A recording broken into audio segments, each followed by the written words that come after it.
Okay, so it's a great pleasure today to welcome Katarina Berg, who is the HR director of Spotify, a company that surely needs no introduction. And at least for myself personally, I think if I could just keep one single app on my phone and give up everything else, and if I could keep one piece of technology going and give up absolutely everything else, it would be Spotify. And so clearly it's the one I'm most addicted to, but the one that also gives me the most amount of happiness. So it's a really, really great personal pleasure to welcome Katarina today to this new lockdown chat episode, not least because she has also been at the forefront of a lot of the great discussions in the field of talent, HR, and analytics.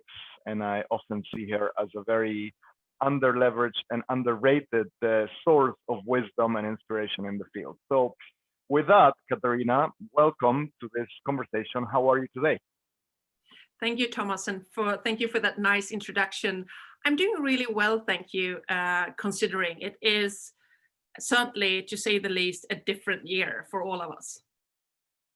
Yeah, it's. I think you know, uh, people are very tired to hear the word unprecedented. So Yes, sometimes we have to switch to unparalleled or uncharted, yes, much like yes. they are fed up of the new normal or the new not normal. But that says a lot about the year we've had. Before we talk about the present and the potential future, which is something I want to explore with you, can you give us a very brief overview of on yourself and how you got to Spotify and what kind of the brief history is of your present today? Right, thank you. I will try to do it brief and crisp. So I'm a behaviorist. I'm from Sweden. My mom is from Japan. My father is Swedish. I grew up in Sweden and also on the seven seas because my father was a sea captain. So I was fortunate enough to see most parts of the world quite early. And I think that has also affected me and my sister in our choices in life, but also to become what I actually do for a living today. So I went down from Gothenburg, where I was born and grew up in Sweden, down to Lund, which is one of the two oldest universities. And it was clear to me that I wanted to work within the field of behavioral science. So that is what I did. And then I stuck and I've been faithful to that since my graduation. I have a master's degree in HR management. But every time I got a new job, I also had a chance, which in the beginning was pure luck or by accident actually. But I have changed industry every time, which means that you can't really do or become a blue copy of yourself. Whatever was successful in the oil industry. Didn't necessarily work in the car industry, and then I went into media, worked for a TV channel, and then I've been, working for Sweden's largest bank. I also were in telco, and here I am at Spotify. And I think actually the background, especially the telco and the media, if you put those together, is one of the reasons why Daniel got on the phone and asked me to join Spotify. I think now 8 years ago. I was a bit not reluctant. I did understand that this would be a great journey and also maybe, if not the funniest or the most exciting or the most challenging jobs out there then and also today. I top 10 at least, but I thought maybe number one. But I had just signed for a retail company. It felt strange to change.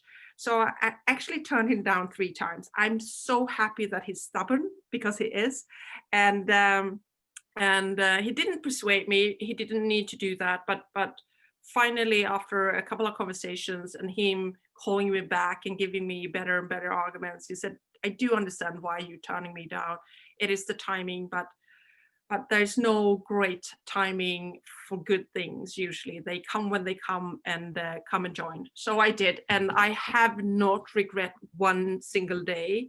And I think all the different jobs within different businesses actually helped me do this journey together with Daniel and his senior management team, and together with all the great band members that we have.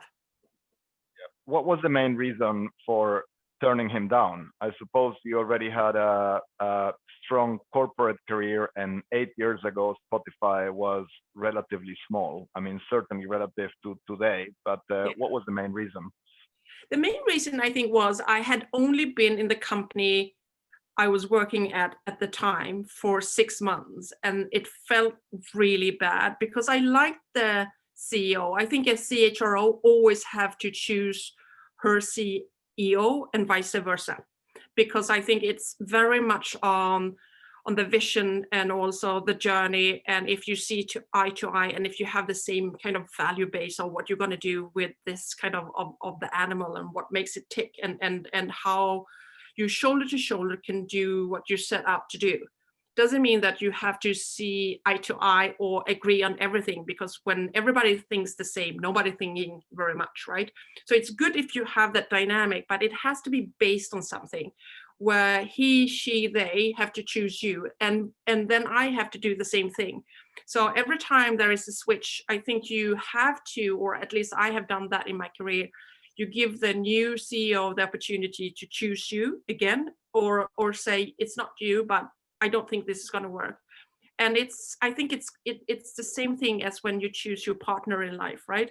It has to be a choice, and an active choice from both parties.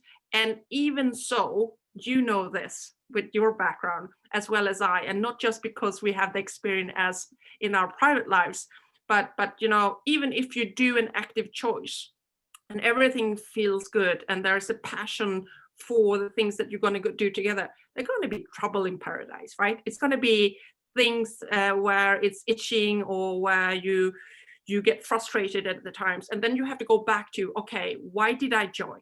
What was the challenges that I really liked? So I think the main reasons, back to your question, Thomas, is why did I turn it down? It was actually timing, and I had been there too short time. I liked the CEO that I had started to work with. I liked his management team. I also liked the journey that they were embarking, but it was not as big, I would say, and it was more written in the sand that would be a success story. And not that I had doubts about Spotify, but I had a couple of question marks on choices that they had made, especially within my field, or my remit, or my scope. Mhm. Just give us a sense of, how big Spotify was 8 years ago and how big it is now in terms of, headcount and kind of reach, impact. Pick any KPI that you think is most illustrative. Yeah. So he started to, poke me 8 years ago. And then since I turned him down 3 times, I actually only been here for 7 years. So when I joined 7 years ago, we were a bit more than 800 people. And today, we usually talk about somewhat, and it sounds like we don't know our numbers, but we do. But since we're adding kind of 150 new warm bodies into the band constellation every month, we always talk about numbers like that, because it changes constantly. So today we close to 6,500. Mm-hmm. Mm-hmm. So we've been in hypergrowth for a long time. Hypergrowth for a long time, right? Yeah. Now, I'm sure of all the changes that marked your 7 years at Spotify, 2020, adds another kind of a key challenge. So talk to us a little bit about your experience of the pandemic, if you've learned anything new about yourself, the business, and the human species or humanity in general. What are your learnings, particularly as a behavioral scientist? Big topic, Thomas. But there is a couple of things that I think stand out. One is that sometimes we talk already as the crisis is over, or that because we all preparing, and I think we are longing for it to be ended, right? But I think we are in the midst of it, especially if you oversee and you are a truly global company, or you also think of all the citizens around the world. By far, there are so many areas in the world that are feeling it, and feeling the pain. in that way, I think we are quite lucky in Sweden, where the numbers are so low right now, and we can move around quite freely. We have to obviously you wash our hands and have the physical distancing and be loyal to, and also I think solidarity is a big word, right? To the people that do the hard work and make this society to work, and not adding more people going into the hospital. But what did I learn, and what did my team learn during this? A couple of things that I think we took for granted. We learned the hard way that the setup that we have for crisis management, having very few people in what we call the inner circle, working 24/7 in a way that we have only 4 people in the inner circle of crisis management, and they are in different time zones, so it doesn't mean that you awake 24/7, but you hand over. And we had practice in other crises that hit us very hard and hit band members really hard over the last couple of years, which meant that it's very seamless the way that we hand over information.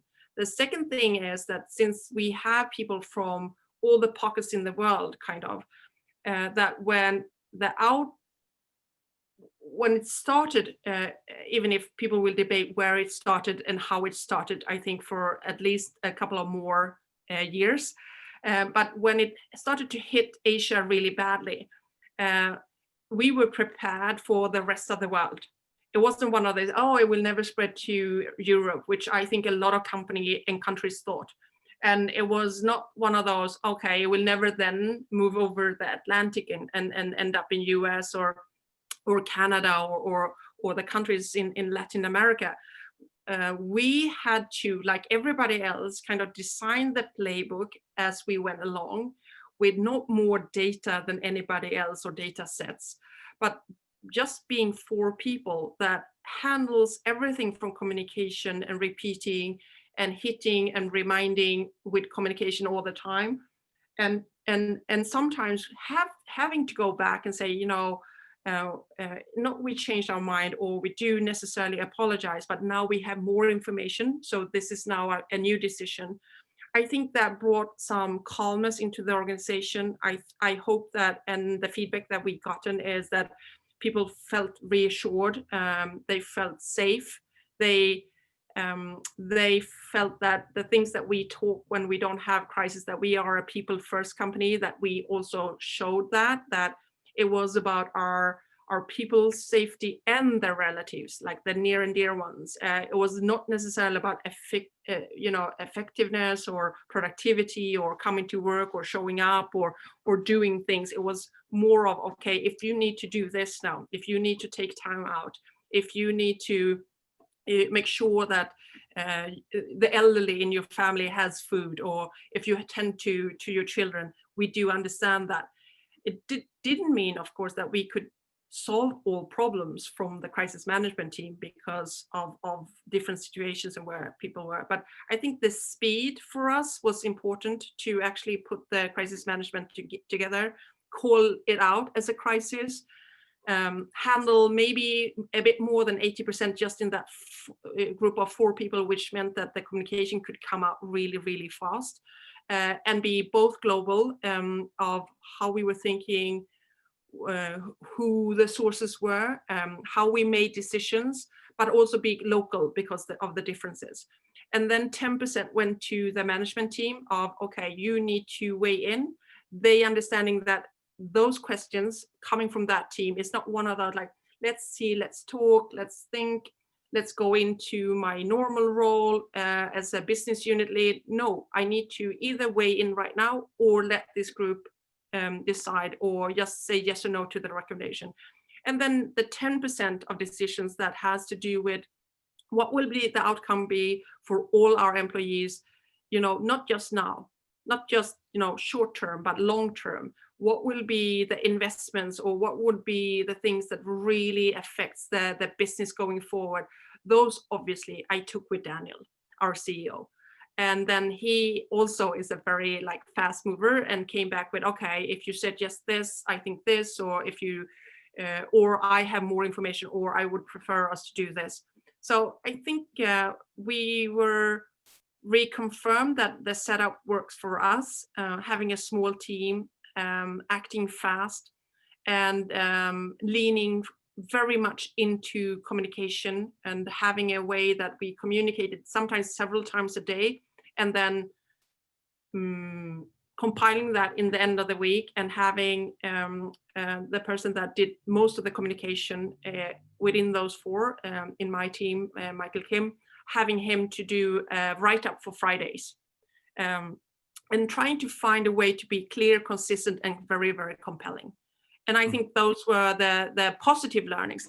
The negative learnings, because there will always be things where you go wrong and sometimes even fail, is to really try to lead with empathy, right? Really, really to do that all the time. But also a couple of things that I usually say over and over, like kindness never goes out of fashion, right? But you also have to acknowledge a couple of things. You have to be accountable. If you have a crisis management team or you are a senior leader, you have to be accountable for the decision that actually went wrong too. You have to owe it. And then you have to either do a mea culpa, right? Or you have to, again, explain to people why we took that decision and now why we're taking a different decision. It goes back to, again, what I think people are starting to get really tired when I quote Nietzsche, right? When I say people don't have to like your decision, but they have to understand it, especially if you have smart people, and every organization has smart people. They need to understand. There's no way that as soon as you more than two people, not everybody agreeing, right? So it's not about everybody being in consensus, but understanding. So I think those were some tough learnings too, or where we could have done different. But then when we went back and zoomed out a bit, go like, but we couldn't, because at the time when we needed to take a decision, we didn't have all information. On this, you're describing what is clearly a very data-driven and kind of evidence-based or rational approach to basically boosting your adaptability and being agile, where maybe the strategy and the decisions are more likely to change, but you remain loyal to that kind of cultural foundation. I remember when we chatted in the summer, you mentioned some really interesting crossovers between streaming and music listening data and predicting movements, where I think you said you could tell how many people were about to return to work based on whether they listen to music in their commute and then they switch at home.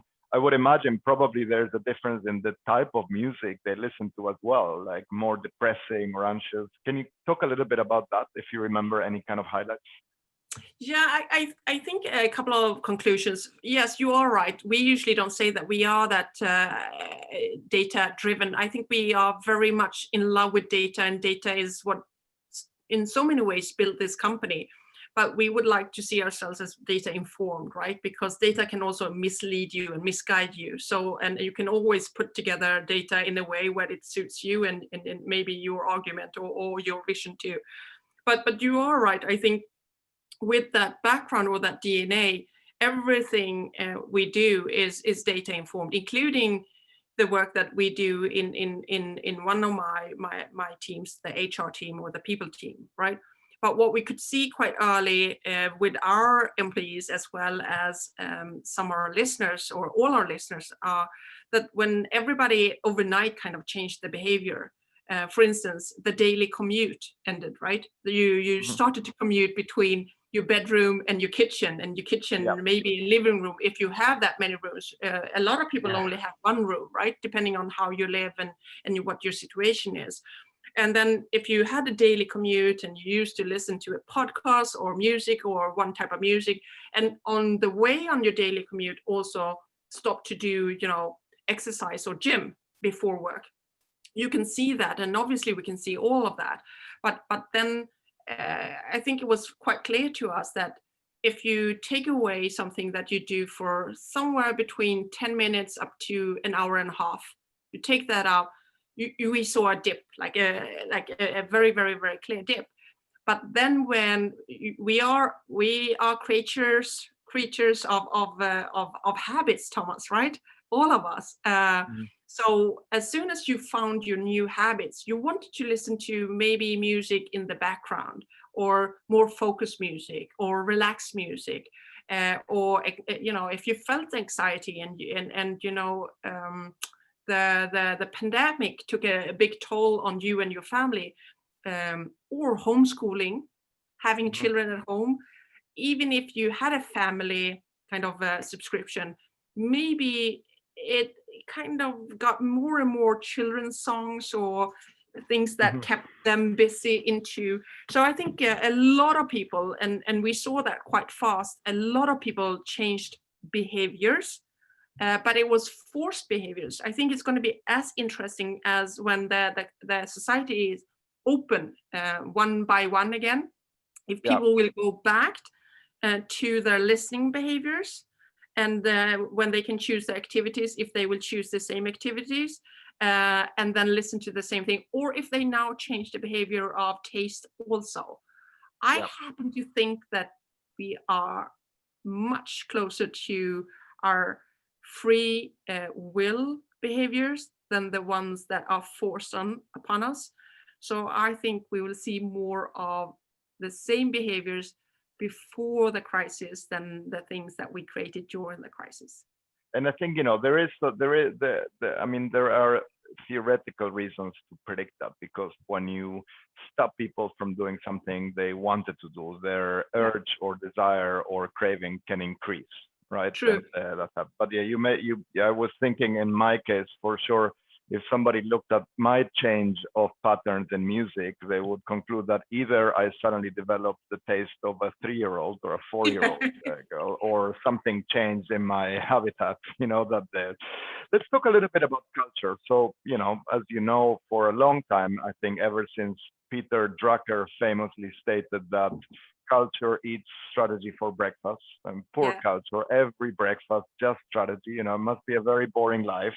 There has been this antithesis or dichotomy where I think a lot of organizations realize at some point that their strategy execution fails because of culture. mhm. And you wrote this really fascinating manifesto on, culture as strategy. Could you share, the main thinking around that, and your views and how it plays out at Spotify? Yeah, just using the word manifesto sometimes sounds like maybe we woke up one day and got a bit hybris, and it wasn't like that. We always had like a drum beat that we had as our Spotify rhythm, right?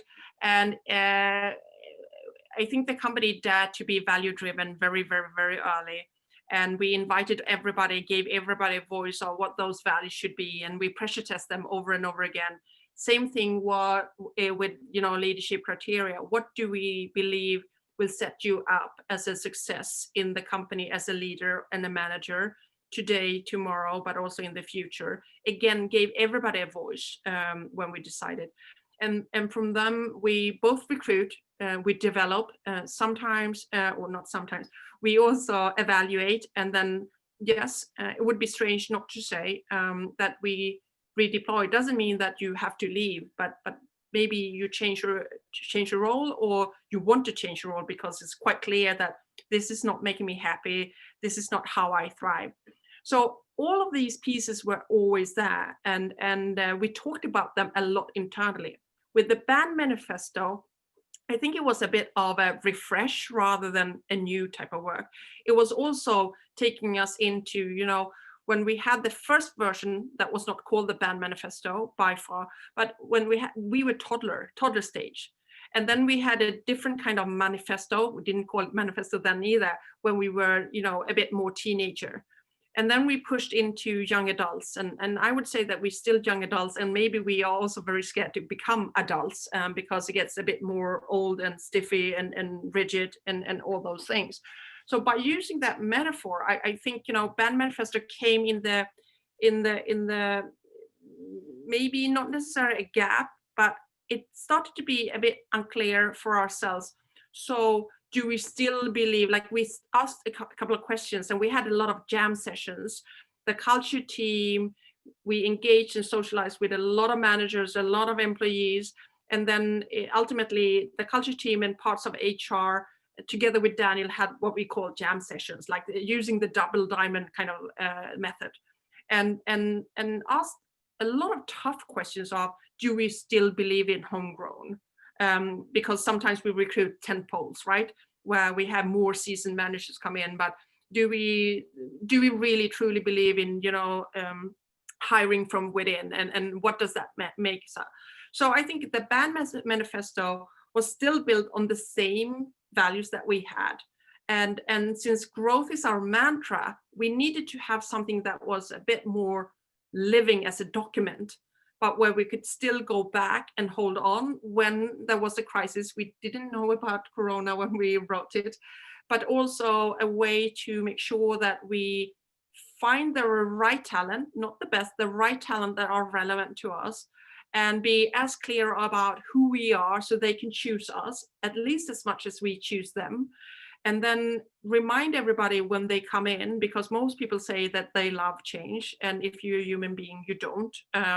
But change is our constant, and I think a lot of companies also feel that and sign up for that. But we try to really be clear that that is the only thing that we know, and if you don't like that, or if you change over, you might even be hurt here, which is not what our intention. So we want to be as clear as possible. The other thing is, we have a lot of young people coming in, right? A lot of millennials. And I'm not saying that they are more difficult or a different species, because they're not. But a couple of things where when you are a people first company, it's quite easy to have all of a sudden, when you turn around and turn back, have a culture of entitlement. Doesn't really work. And it doesn't really work in a Swedish company either, because that is not really the foundation and the values and why we've been successful. Because for all of those potential listeners that don't know what Sweden is and what type of country it is, never visited, don't know where it is, but it's a very small country. And Spotify happens to be from Sweden, and for a long time, a very small company too. So I think it was also important to really stress that we don't really have the patience for entitled divas. And then we realized that the diva word is a pronoun, which was totally wrong. And right, so we wanted to say that we didn't really have the patience for entitled people that just, I'm here only for my own journey. So that is more or less the background of why we put it into. And I think the new thing was that all of a sudden we started to talk about it externally and not just internally. And I think that has to do with when we went from only music to audio. Audio is global, and so Spotify should be too. And talent market and it's fierce out there, and talent is scarce. And for sure, there's no way that we can only recruit in Sweden or Scandinavia or Europe. And since we don't believe in local management, Swedish management, and then we open like store or shop somewhere else, it was important to have that glue or social glue or that connecting tissue, if you would like, or to have like a manifesto where it was important to people that they can go back and go like, yeah, okay, this is why I joined, or this is why maybe I also don't want to join. We have more than 50,000 applications a month. And we want to help these people go like, this is who we are. This is what makes us tick. This is the behavior we would like to see. These are the things that we don't believe in. And be very sober about that before you apply. It's a very interesting juxtaposition, I think, because, I think if people don't know much about the basic Swedish DNA or cultural identity, it's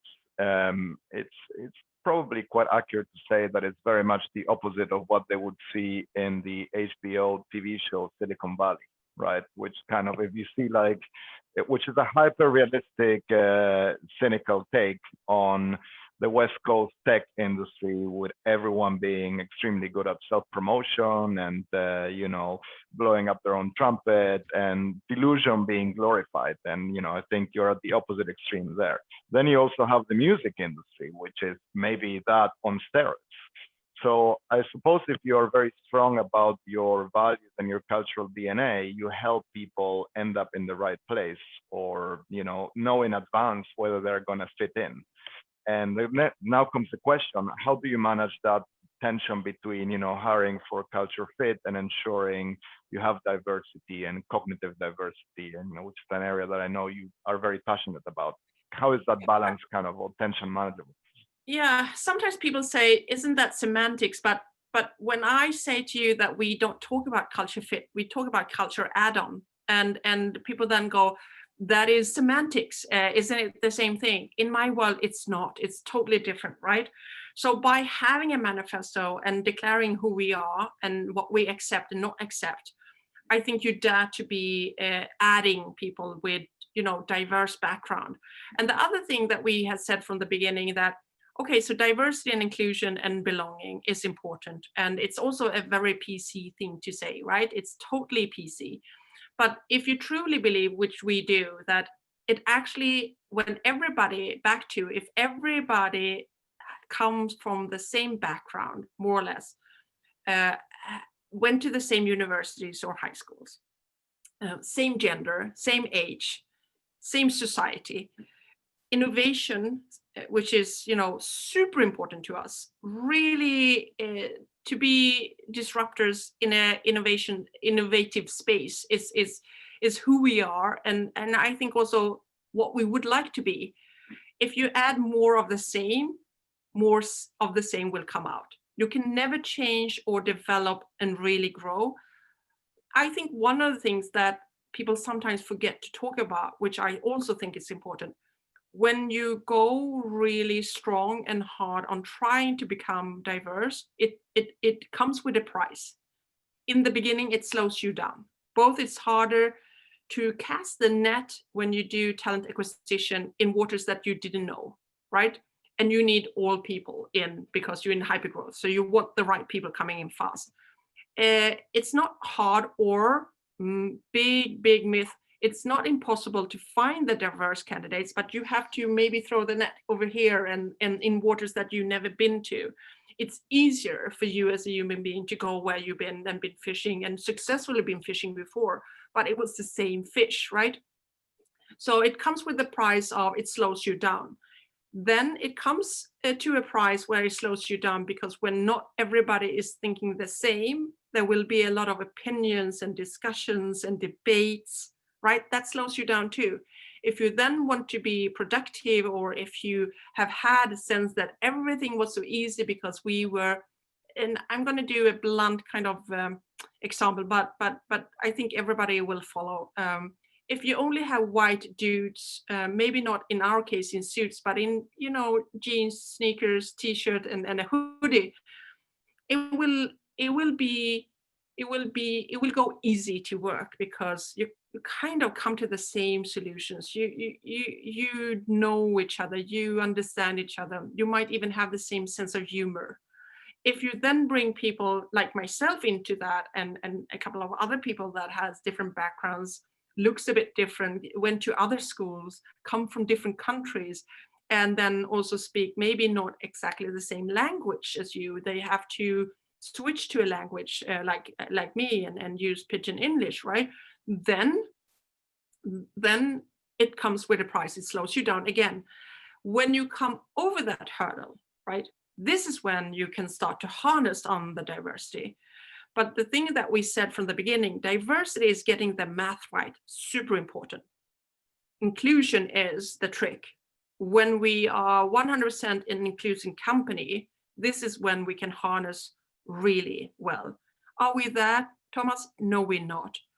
Do I think it goes too slowly, both with the math and the inclusion? Yes.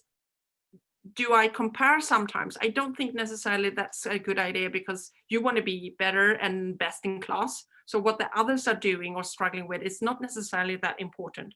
But the thing is, if you then add belonging to that, this is when it gets really, really hard, right? And I think a lot of wise people and said that diversity is getting invited to the party, right? And inclusion is getting us to dance.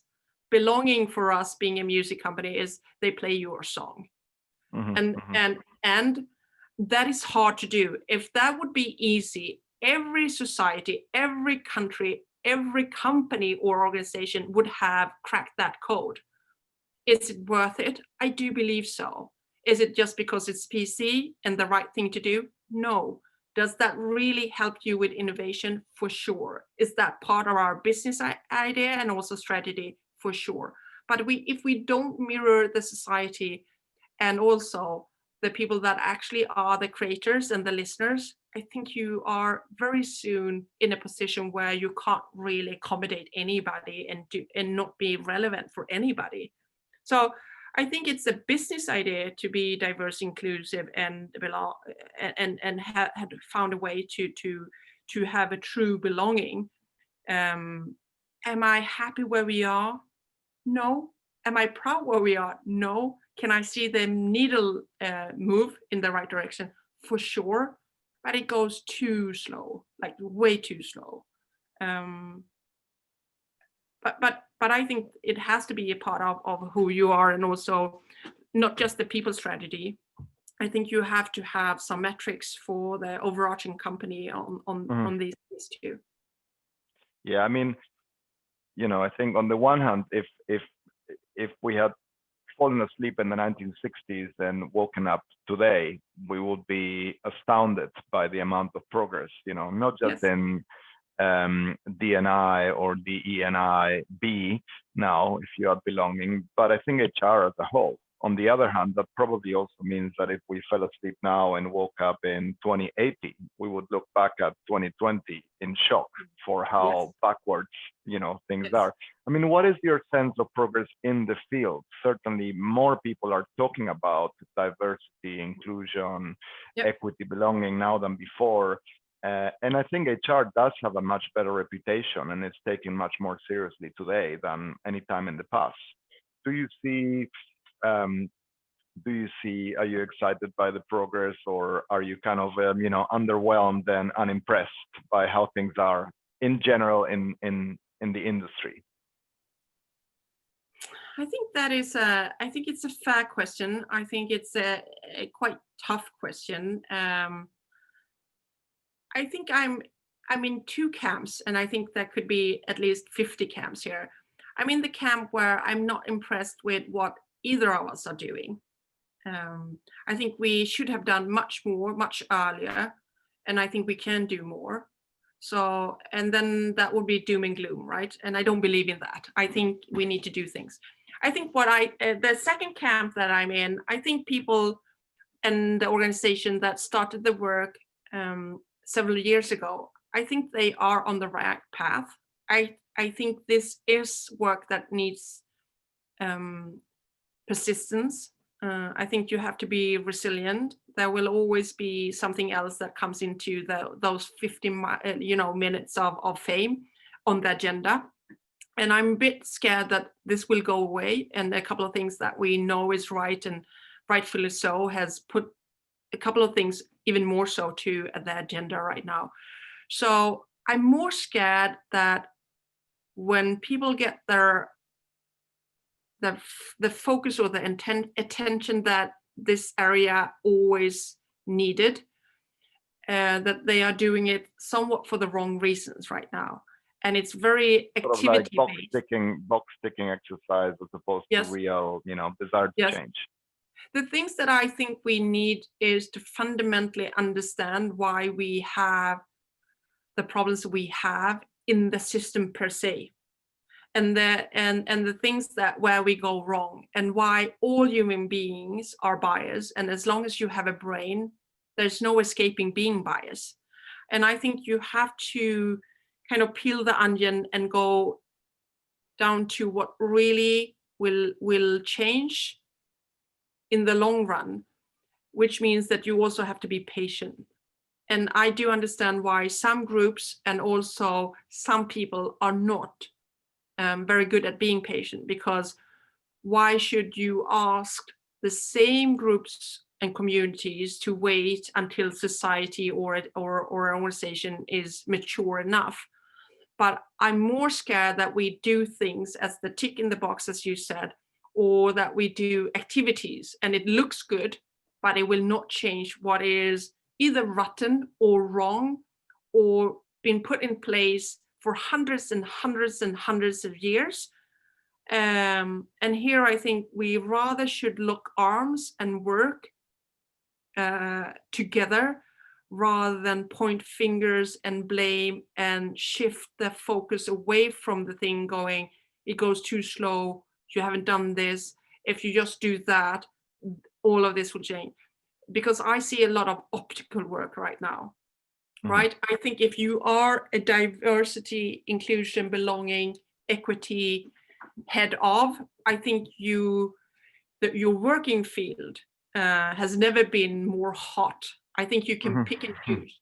But Thomas, I think there is a reason why most of these very important, very strategic, obviously very knowledgeable people only stays in the best companies on paper for two years tops. One, it's hard work. It's hard work because everybody is pulling you aside. Everybody wants a piece of you, and nobody is happy with the work that you're doing. Even if you start the mornings at 7 and end them at 11, and you work weekends too, everybody is coming at you. Big prize for organization, that team, but also for that person, right? Secondly, I think a lot of companies are now looking into alibis, right? If I bring this person in, it will look good, but we will not help you, support you, or this will not be on the agenda for the senior management team. We might even put you in the senior management team, but you will not necessarily have much saying. I'm scared of that. And I don't think it's helping what we need to, the job that needs to be done. I'm not really sure it's getting done by people or companies or managers are going like, ooh, the noise is so loud now and we need to do something, so let's do this. I think you have to go back to what did we start 5 years ago and 2 years ago and keep at it and never let go.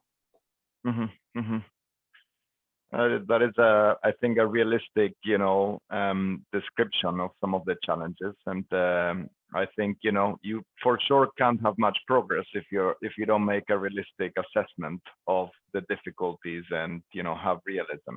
So the final question of this great conversation is a little bit playful and I think potentially challenging, and it sort of comes in two parts. Okay. Imagine that language didn't exist, or that the only language we had were music, and that you can pick a song to basically describe or conceptualize different things. Yes. What, in your view, would be the song that represents HR, and what would be the song that represents HR at Spotify? Okay. So in one way, you putting me to a test now that I should be very smart and maybe a bit funny song. But the thing is, okay, well, it's HR, almost difficult, it's almost impossible not to be creative because it's a very abstract question. So whatever, it's an insight into your minds more than anything else. Yes. So HR around the world right now as a profession, I think, being midst of the pandemic and also knowing that most HR departments, teams, functions, or people functions, no matter what you would like to label it, has done hard work and hard work during the crisis, guiding and leading. I would have to say, Thomas, sit down for this one, Guiding Light with Mumford and Sons. Maybe I would have picked another song if we didn't have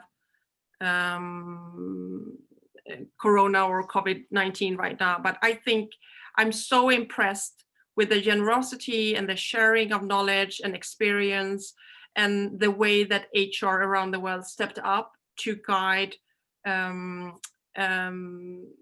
employees, but also sometimes carry some of their managers that were scared themselves. So it will be Guiding Light. Second was Spotify. Spotify, so same, but in Spotify. Yep.